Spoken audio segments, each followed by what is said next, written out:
Buen día, chicos. ¿Han escuchado hablar sobre el líquido amniótico? No, pues quédate aquí porque hoy tú y yo lo aprenderemos. Soy Joel Ariel Flores Guayasamín. El primer tema a tratar es el líquido amniótico. Recordemos que para la octava semana el blastocito se encuentra parcialmente sumergido en el estroma endometrial. En esta fase se van a distinguir dos capas, el embrioblasto y el trofoblasto.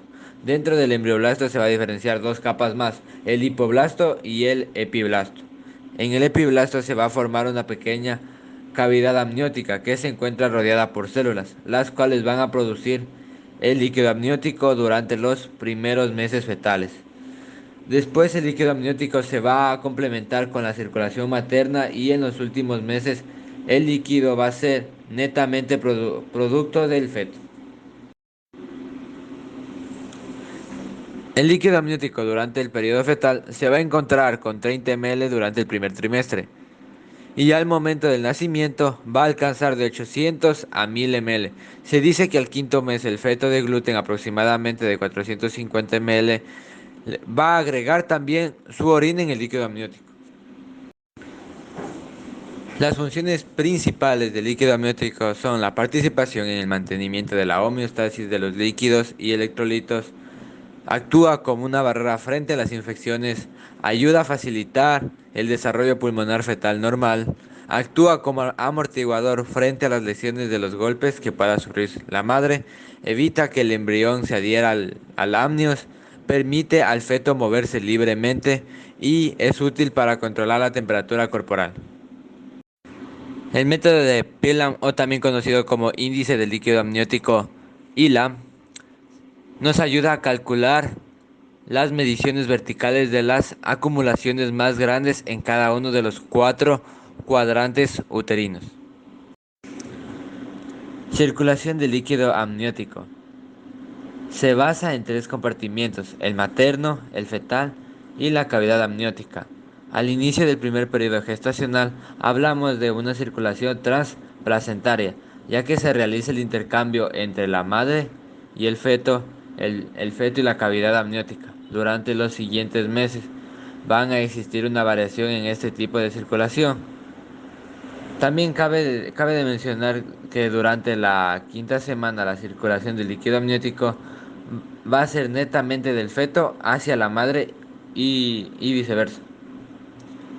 La composición del líquido amniótico está compuesto por dos sustancias específicas, los compuestos orgánicos en los cuales encontramos las hormonas, las proteínas y demás nutrientes, y las sales inorgánicas.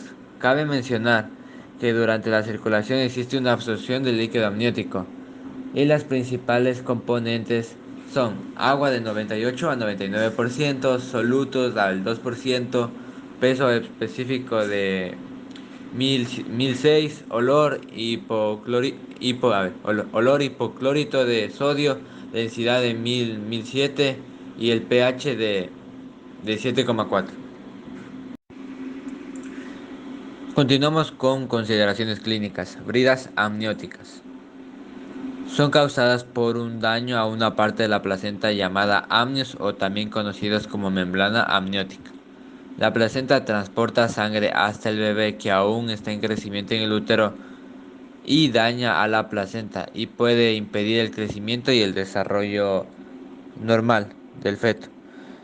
También También lo que ocasiona es que no circula una parte del feto, sobre todo las extremidades de los dedos, y eso puede causar amputaciones o anillos de constricción y otras anomalías con las deformaciones craneofaciales. Y también se desconoce su origen. Continuamos con polidramios.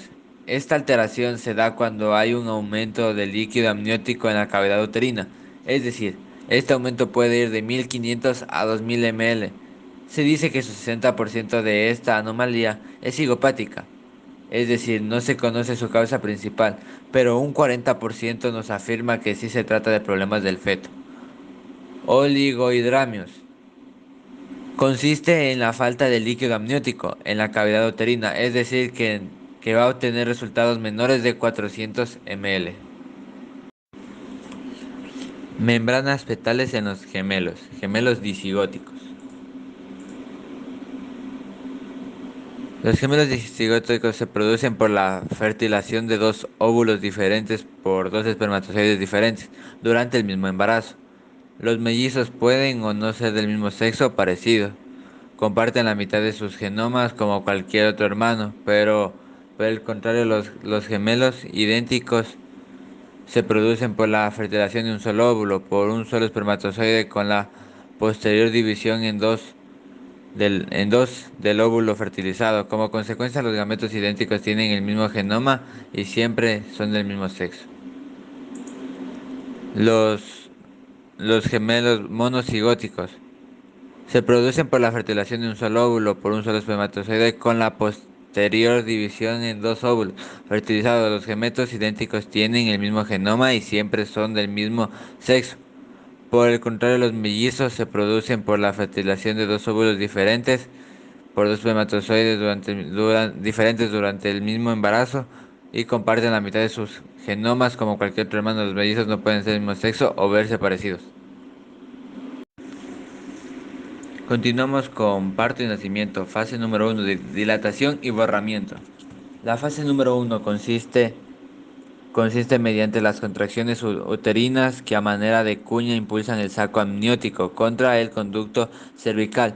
Si las membranas ya se rompieron, la presión se ejercerá contra una parte del feto, normalmente en la cabeza.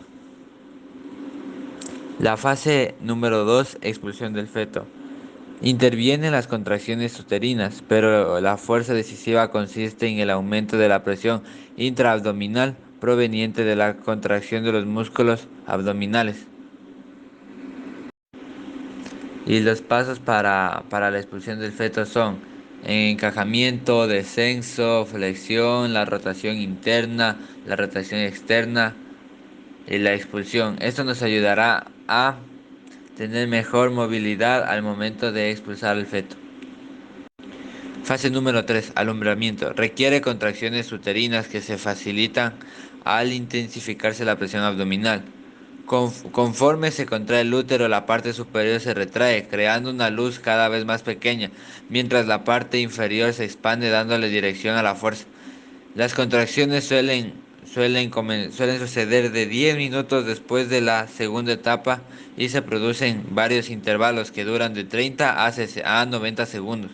Es necesario que se produzcan como pulsos para que el feto sobreviva y pues lo bastante fuertes para comprometer el flujo sanguíneo uteroplacentario que llega al feto. Continuamos con gemelos evanescentes.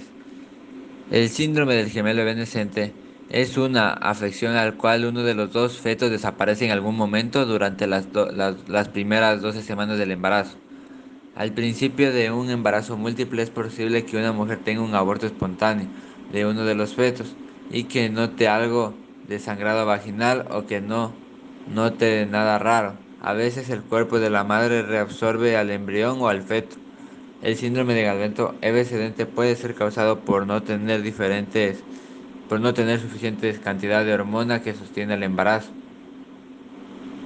o no parece hacer daño a la madre o al gameto sobreviviente. Los gemelos unidos o también conocidos como siameses. Se desarrollan cuando un embrión en la etapa temprana se separa parcialmente para formar dos individuos. La mayoría de los siameses nacen muertos o mueren poco tiempo después de nacer. Los bebés suelen estar unidos bien en el pecho, en la pelvis o en las nalgas. Es posible que compartan órganos y los gemelos con vida pueden ser separados por medios quirúrgicos y el éxito dependerá del punto de unión y los órganos que compartan.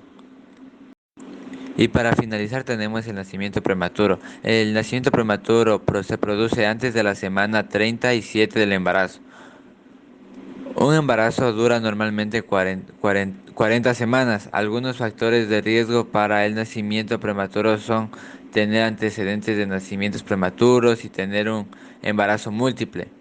Algunas de las complicaciones asociadas con el nacimiento antes de términos son la inmadurez de los pulmones, la dificultad para regular la temperatura corporal, la alimentación deficiente y la lentitud en el aumento de peso.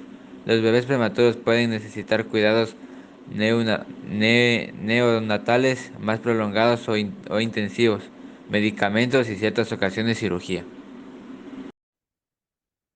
Esto ha sido todo lo que he podido aportar por el líquido amniótico y agradezco las tutorías del doctor Sixto Isaac Chiliquinga y conmigo será hasta una próxima vez. Gracias.